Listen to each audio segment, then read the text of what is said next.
Il y a 6 ans, j'ai commencé une prise de conscience par rapport à mon métier. Autrefois, j'étais juriste en entreprise et j'ai découvert le monde des tiers-lieux en 2015 à la recyclerie à Paris. Et le jour où j'ai découvert ça, j'ai dit « Ah, c'est trop bien, C'est ça que je veux. c'est exactement ça que je veux faire ». Du coup, j'ai quitté mon job 1 an plus tard, en rupture amiable, c'est quand même pas mal. Et j'ai commencé à créer un tiers-lieu à Biarritz, parce que je trouvais ça cool. Donc dans le sud? Ouais, dans le sud-ouest. Ah, donc vous avez fait les extrêmes. Je trouvais ça cool d'être à côté de la mer, de l'océan surtout. Et puis, le facteur humain a fait que ça n'a pas fonctionné entre nous, entre le collectif, notamment parce que certains étaient à la fin de leur droit de chômage et que moi j'étais au début, donc on n'avait pas tous la même pression financière. Et moi j'avais des sous de côté et pas eux. Donc ça a créé des tensions, puis une découverte du monde associatif. Dans le monde de l'entreprise, tu as beaucoup de performances, mais dans le monde de l'associatif, tu as beaucoup d'humains et parfois beaucoup d'émotions et un trop plein de vie personnelle de chacun. Du coup, c'était pas facile d'équilibrer tout ça. Et ensuite, je suis retournée en région parisienne pour intégrer un autre collectif qui avait comme projet un tiers-lieu ressourcerie vers Torcy, en Île-de-France. Là, ce qui était plus compliqué, c'était le projet. Autant la dynamique de tiers-lieu me plaît, autant le projet de ressourcerie, c'était pas forcément ce qui me faisait le plus vibrer, mais ça permettait de participer à une expérience commune en attendant d'aller vivre à la campagne. Et ensuite, je suis arrivée ici parce que j'avais très envie de créer un tiers-lieu avec une activité d'accueil. Comme ça permet de passer du temps ensemble et de mieux se connaître.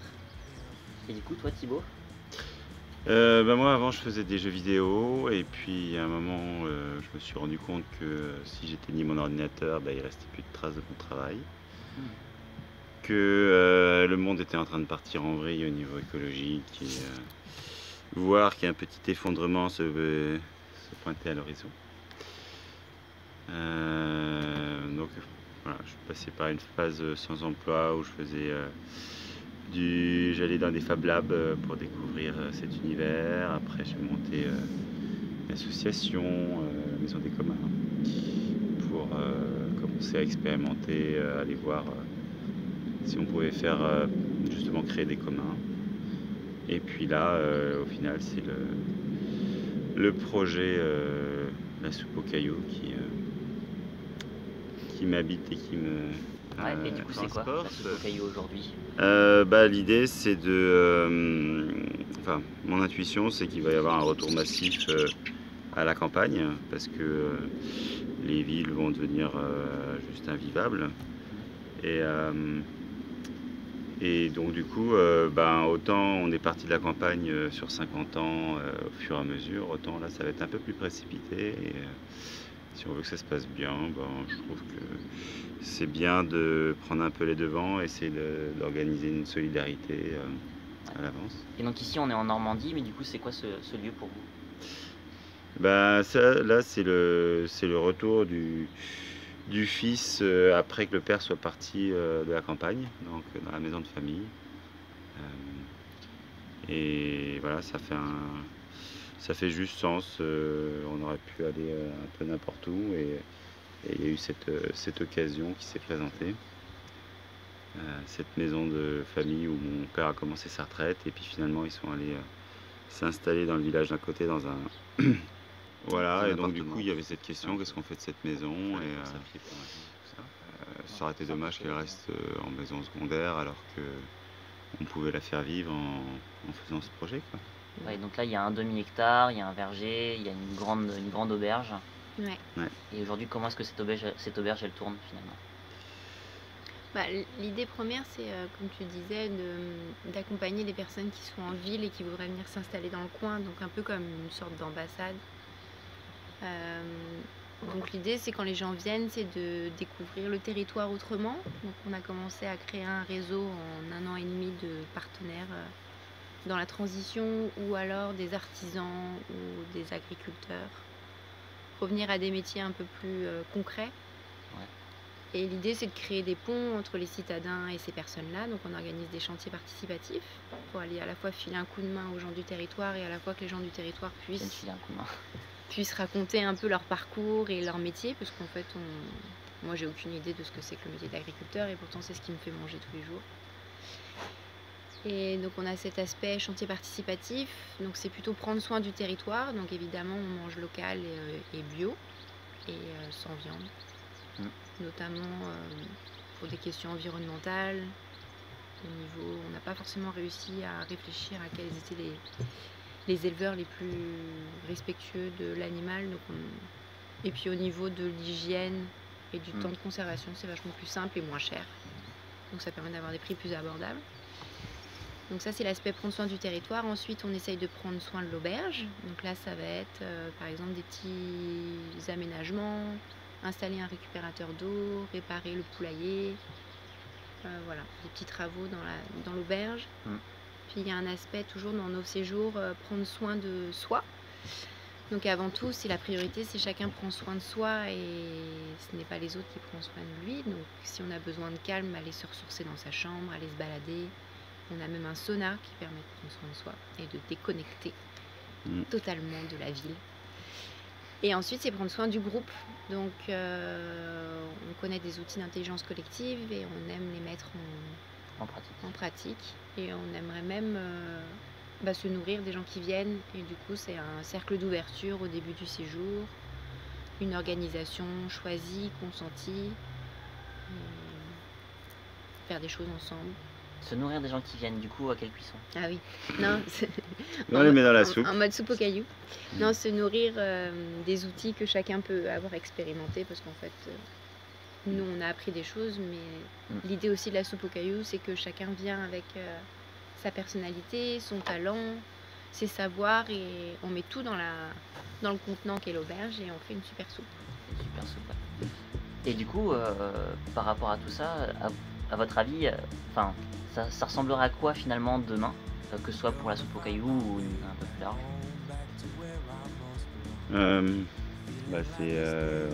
C'est très, très difficile de savoir. Je pense que globalement, au niveau sociétal, moins d'énergie, donc on aura d'autant plus intérêt à produire des légumes soi-même et à s'entraider. Moins de supermarchés, plus de voisins. Voilà, en espérant que ça se passe bien. Après, au niveau de la soupe aux cailloux, on espère que ça va prendre, que des gens vont venir s'installer dans la région, qu'on soit de plus en plus nombreux et joyeux à s'entraider, à faire des choses ensemble. Ouais. Oui, parce qu'il y a l'aspect auberge, ça c'était notre priorité, mais il y a d'autres aspects dans la soupe aux cailloux. On avait envie de redynamiser le village, et ça, on aimerait bien que ça passe par la création d'un café associatif dans l'ancienne école de Dambainville. Donc moi, je suis sur l'écriture du projet, et puis sur essayer de rencontrer un maximum de voisins pour pouvoir fédérer autour de cette école. Ensuite, un autre pilier de la soupe aux cailloux, c'était de diminuer notre impact carbone et donc diminuer nos charges. Et on est dans une ancienne maison, donc c'est quand même assez difficile de diminuer tout ça, même si on va faire le maximum avec le propriétaire, comme installer des récupérateurs d'eau, essayer de voir avec les pompes à chaleur, les panneaux solaires, ce qu'on peut faire au maximum, mais ça a un coût assez élevé. Et du coup, moi j'ai acheté un terrain juste à côté pour créer une maison en terre paille et ossature bois qui sera une colocation et qui permettra aux gens qui ont envie de se tester pendant 6 mois, 1 an avant de totalement déménager, de venir vivre dans cette maison. Et après de rencontrer d'autres gens qui vendent leur maison, acheter un terrain, construire. Ouais, parce qu'on se dit que les vieilles maisons, ça a du charme, hein, c'est beau la vieille pierre, mais au niveau efficacité énergétique, c'est compliqué. On a pu le tester là quand on s'est retrouvé en panne de fuel en plein hiver, la maison assez vite devient très froide. Alors que je pense qu'avec des murs de paille et puis un poêle à l'ancienne, on est beaucoup moins dépendant de l'extérieur en cas de problème. Ça. Et du coup, aujourd'hui, vous êtes ici, mais qu'est-ce qui a provoqué le déclic, en tout cas, de cet exode, de quitter la région parisienne, de sortir des grandes villes? Est-ce qu'il y a une ou plusieurs informations qui vous a marqué, ou plutôt des envies qui vous ont vraiment attrapé au cœur? Moi, par le fait que j'étais juriste en entreprise, c'était assez limité de pouvoir quitter Paris, puisque tous les postes sont à Paris. Et en fait, il y a un moment, je me suis dit, mais est-ce que c'est un métier qui me plaît? Est-ce qu'il n'y a pas autre chose de possible? Et c'est là où j'ai découvert le tiers-lieu. Mais une autre prise de conscience, je pense que ça a été une fois dans mon train de vie à 100 à l'heure à Paris, où il y avait une grève des éboueurs, plus, je sais pas, une toute petite pénurie de lait dans les supermarchés, je sais même plus d'où ça venait.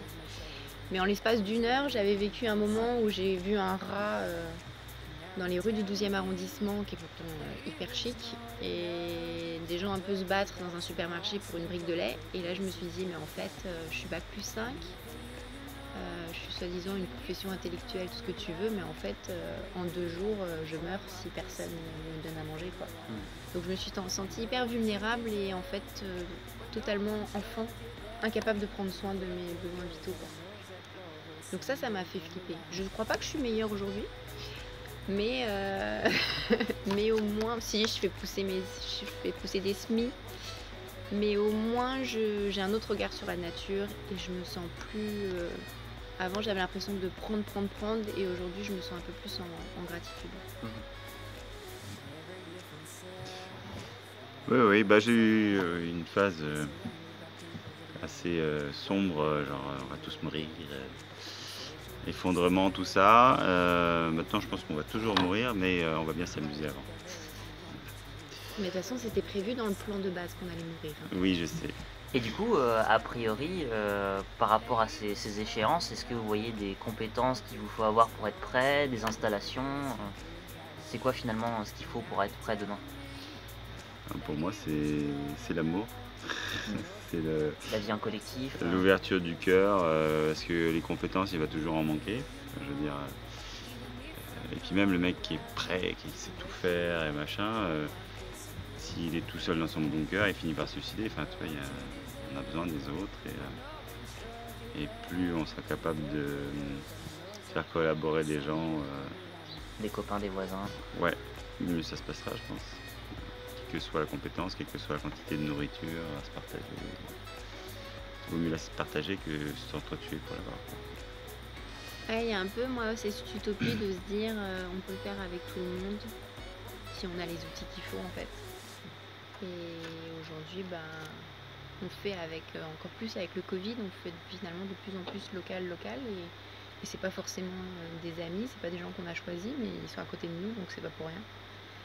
Et du coup, moi, ma compétence que j'aimerais vraiment acquérir, c'est comment fédérer autour d'un projet et comment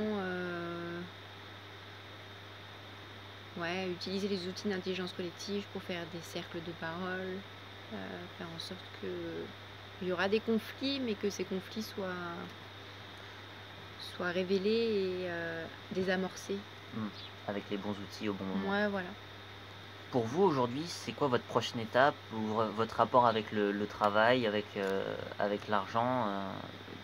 C'est quoi tout? Est-ce que ça vous impacte aujourd'hui? Moi, je suis en train de faire un travail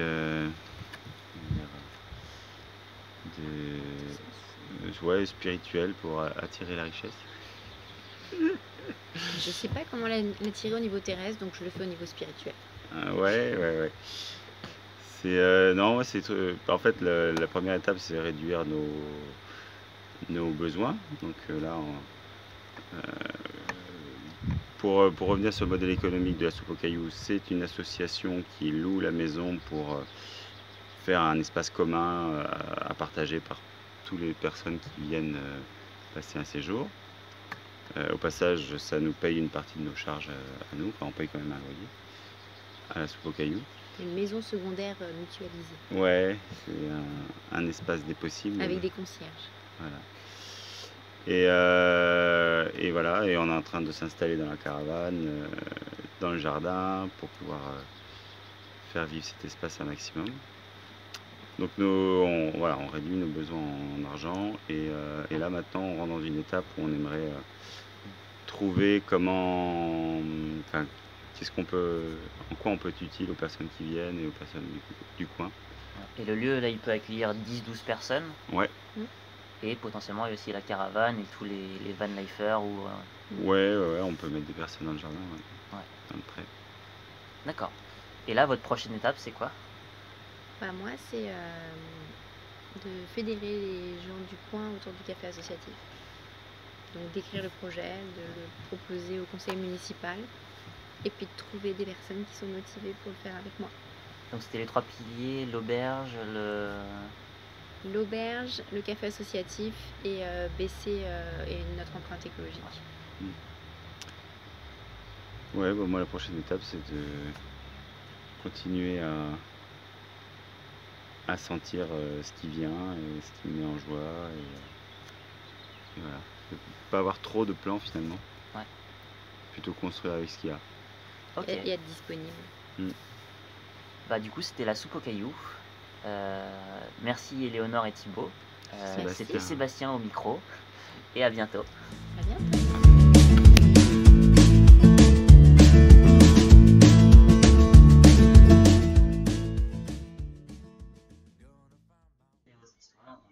Bonjour Sébastien. Bonjour. Bonjour à tous. Bonjour. Qui tu es? Moi, qui je suis. J'essaie de le découvrir chaque jour.